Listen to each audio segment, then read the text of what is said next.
remember the Vax Mach Air that we saw a little while ago? Well, it has been fully stripped apart. Most of the smell has gone and it's come up really rather well. Let's have a look at how it came out, fit the final two things and check it works.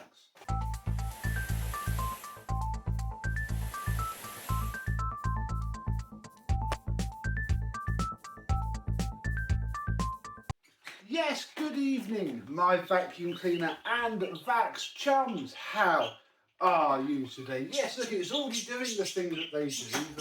The cord hook just cannot hold the cable, and then once this rubbery, horrible cable grip falls off, the whole thing just falls and goes floppy and will collapse all over the floor. Typical Vax things.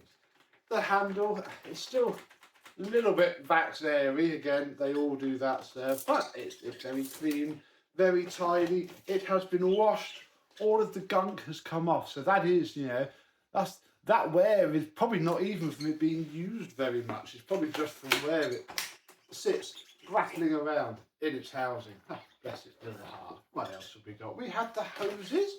Hoses came out very nicely, just a good wash.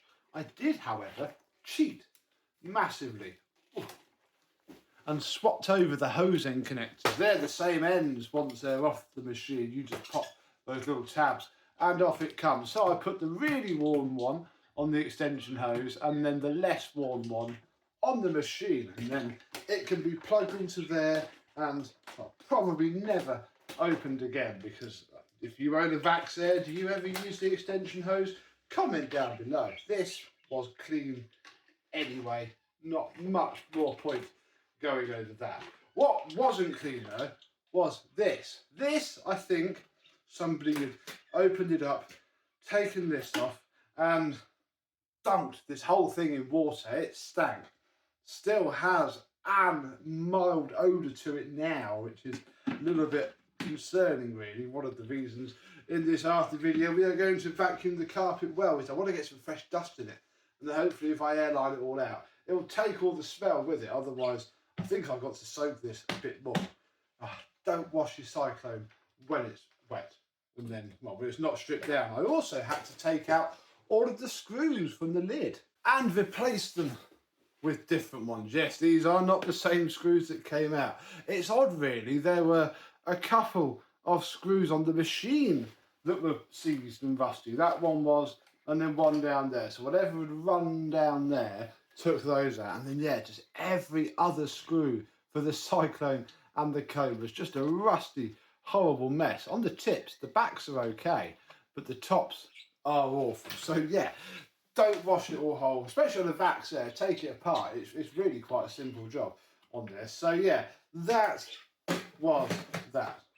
Let's just have a look at how the Floorhead came out. The Floorhead's probably the biggest transformation of the whole machine. In fact, we may as well take this part off. It came up really nicely indeed, and it wasn't completely scratched up. This is quite, no, yeah, the camera's struggling to focus on it. That is in pretty good condition, which is rare for one thing. If you've got a very gritty carpet, that will just be sandblasted within a week, because this brush roll is quite aggressive. I found this, you know, my mum used to have one. It was the only machine that would really bring a pile up on. Well, long time viewers of mine will remember the old bedroom that I used to film in. It was the only machine that would bring that pile up really well at all. And underneath, wheels, blah blah blah.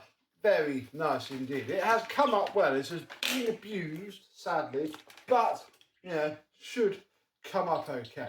Let's test it out. However, before we test it out, we need to just, well, half finish it off. I'm not going to fit the bottom filter for now. I want to try and blow some of the residual smell through and not fill these brand new filters up. These are definitely not genuine filters, but they're brand new. They cost me £6 something, including post.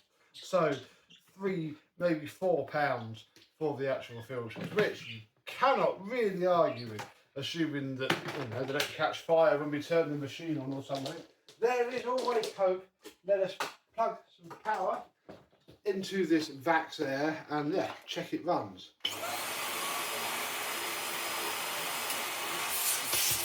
Oh yeah.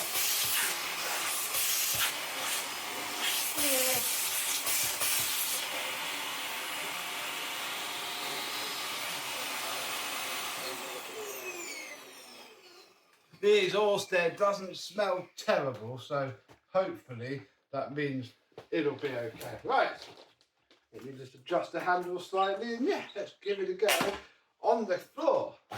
Ah, good. It'll just not work.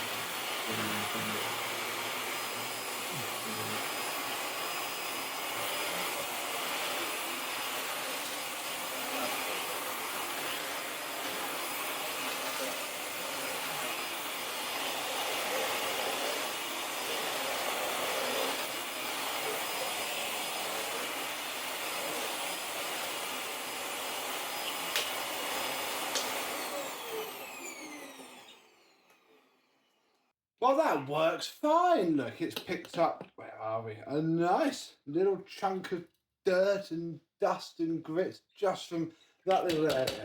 That is marvellous. And you know what? The whole thing is still pretty clean. It also doesn't smell from the exhaust, which is perfect. That means that I can take this off.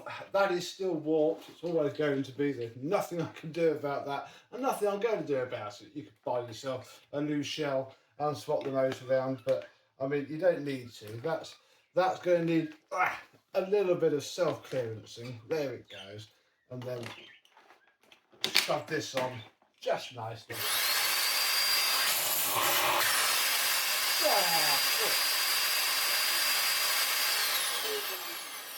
Very warm, but very filtery as well. So there we go. Really, that was quite a simple machine and one that's come out very well. I still have time filming this, haven't quite worked out which retailer the red was for, so comment down below if you know where the red airs came from, or if it was just the, I think this is a total home, so maybe it was just the colour for the total home, which means, well, I think that's just a stretch hose, because the pet would have had the turbo tool, and that's the only difference between machines nowadays, the tools. So we've saved another Vax Air. I don't hate these, I don't like these. On the right carpet, these are amazing really. It's just a shame about that bit. But if you give it airline out every year, you know, take the time to clean and wash it out what it needs, it will do you well. And this one will hopefully do somebody else well when I sell it. So thank you very much for watching. I hope you have enjoyed, and I and some other vigorous Vax will see you soon. Bye bye.